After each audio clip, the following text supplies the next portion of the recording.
মর্মাহত ও আক্রান্ত হৃদয় নিয়ে আজকে উপস্থিত হচ্ছে আপনাদের মাঝে। আসলে আল্লামা মামুনুল হক সাহেব কি অপরাধী নাকি অপরাধী নয়? মামুনুল সাহেবকে কি ফাঁসিয়ে দেওয়া হয়েছিল এবং মামুনুল সাহেবকে কি সরকার ফাঁসিয়ে দিয়ে তারপর জুলুম করেছিল? মামুনুল সাহেবকে আসলে মাজলুম ছিল নাকি আসলে মামুনুল সাহেব অপরাধী ছিল, যার কারণে মামুনুল সাহেবকে যে কারাবন্দী হতে হয়েছে? সেই বিষয় নিয়ে আমরা আজকে কথা বলছি। এবং বর্তমান সংসদে মামুনুল সাহেবকে নিয়ে সেই সোনারগাঁও রিসোর্টের সংবাদ আবার উপস্থাপন হলো। আসলে মামুনুল সাহেব কি দোষী নাকি আসলে মামুনুল সাহেবের উপরে নির্যাতন করা হয়েছিল, নিপীড়ন করা হয়েছিল? সে বিষয়গুলো নিয়ে আপনাদের সামনে আজকে আমরা কথা বলব। আমরা ক্লিয়ার করছি মামুনুল সাহেবের প্রথমত সেই সোনারগাঁও রিসোর্টের ব্যাপার নিয়ে।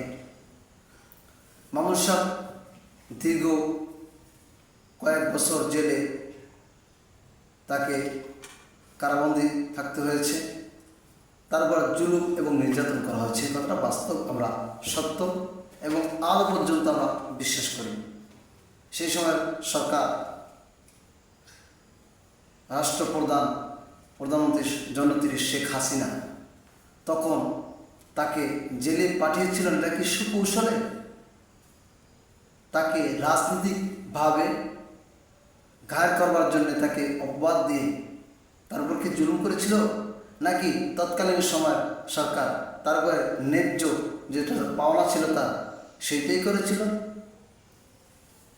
আমরা যদি সেদিকে লক্ষ্য করি আমরা দেখতে পাই যে তখন সোনারগাঁও রিসোর্টের যে বিতর্কিত আলোচনা, মামুনুল সাহেব বিতর্কিত হয়েছিলেন, কিন্তু 24শে গণঅভ্যুত্থানের পরে মামুনুল সাহেব সেই ব্যাপারে কোনো আজও পর্যন্ত ক্লিয়ার করেছেন? প্রশ্ন করলে প্রশ্নের উত্তর হবে না। মামুনুল সাহেব জেল থেকে বের হয়ে আজ পর্যন্ত এই ব্যাপারে মুখ খোলেন নাই এবং ক্লিয়ার করেন নাই। যদি তাকে জুলুম করা হয়, সরকার যদি তার উপর জুলুম চাপিয়ে দিতেন এবং জুলুম করতেন, মিথ্যা তহমাত দিয়ে মামুনুল সাহেবকে ফাঁসিয়ে দেওয়া হয়েছে, এর বাস্তব হয়, তাহলে কেন আজকে 2.5 বছর হলো মামুনুল সাহেব মুক্তি হলেন কিন্তু সেই প্রশ্নের উত্তর কেন মেলেনি? মামুনুল সাহেব কেন ক্লিয়ার করেননি? কেন প্রশ্নের উত্তরগুলোকে তিনি জাতির সামনে স্পষ্ট করেননি? যখন মামুনুল সাহেব কারাবন্দী ছিলেন তখন কিন্তু জান্নাতারা ঝর্ণা তার ব্যাপারে অনেক তহমাত দিয়েছেন, অনেক কথা বলেছেন এবং তাকে দোষী সাব্যস্ত করেছেন। সেগুলো আমরা আজও যদি ইউটিউবে যাই সেগুলো আমরা পাই এবং স্পষ্ট আমরা দেখতে পাই। কিন্তু জান্নাতারা ঝর্ণা যেই অপবাদগুলো মামুনুল সাহেবকে দিয়েছিলেন, কিন্তু একটা অপবাদের উত্তর কি আজ পর্যন্ত মামুনুল সাহেব দিয়েছে? না। মামুনুল সাহেব জেল থেকে বের হয়ে এই ব্যাপারে একটি কথাও আজ পর্যন্ত তিনি বলে নাই এবং তিনি কিন্তু ক্লিয়ার করে নাই। আজকে আমরা সংসদে দেখলাম, সংসদে তার সেই সোনারগাঁও রিসোর্টের ব্যাপার নিয়ে আলোচনা হলো। তিনি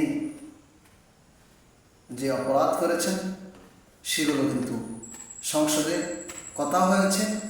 একজন এমপি এই ব্যাপারে তিনি প্রশ্ন করেছেন, কিন্তু তখন আমরা দেখলাম সংসদের মধ্যে স্পিকার সুন্দরভাবে তাকে ঠান্ডা মাথায় একেবারে শিক্ষা দিয়ে দিলেন।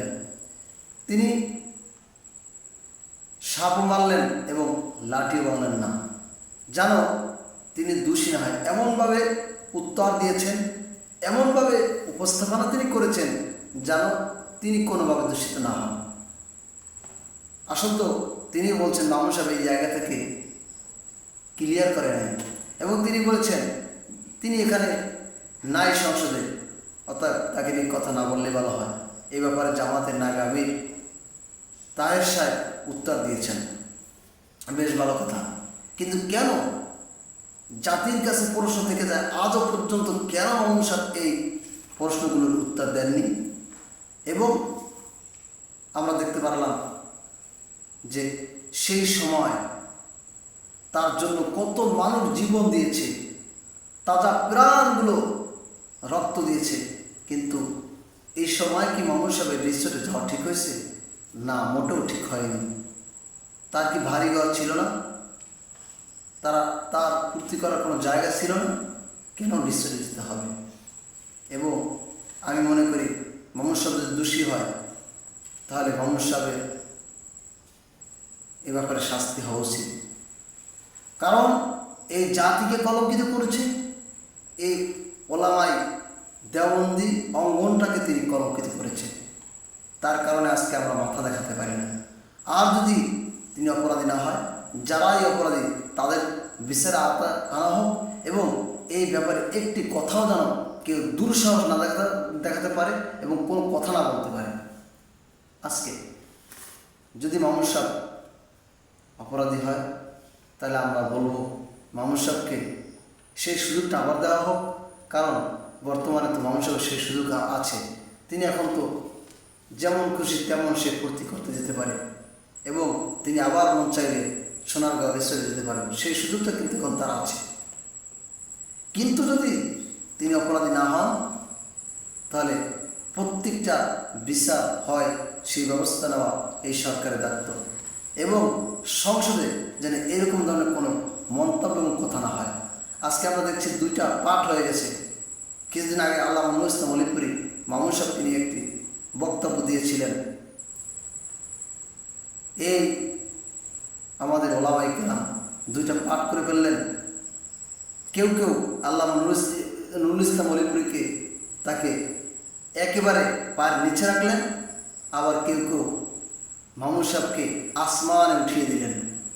কিন্তু আসলে এইখানে কি আদৌ পর্যন্ত মামুন সাহেব নুরুল ইসলামের অলিপুরী যোগ্য হয়েছেন? অসম্ভব। তার ধারে কাছে আছেন? না। মামুন সাহেব তো অলিপুরীর ধারে কাছেও কখনো হতে পারে না, সম্ভব নয়। মামুন সাহেব হজের ময়দানে হুঙ্কার দিয়েছেন, রাজনীতির ময়দানে হুঙ্কার দিয়েছেন। তার বাবার নাম খ্যাতি রয়েছে বিদায় তিনি অনেক বড় হয়ে গেছেন, মানুষ তাকে আগিয়ে দিয়েছে। তাছাড়া আহাম বড় কিছু নয়।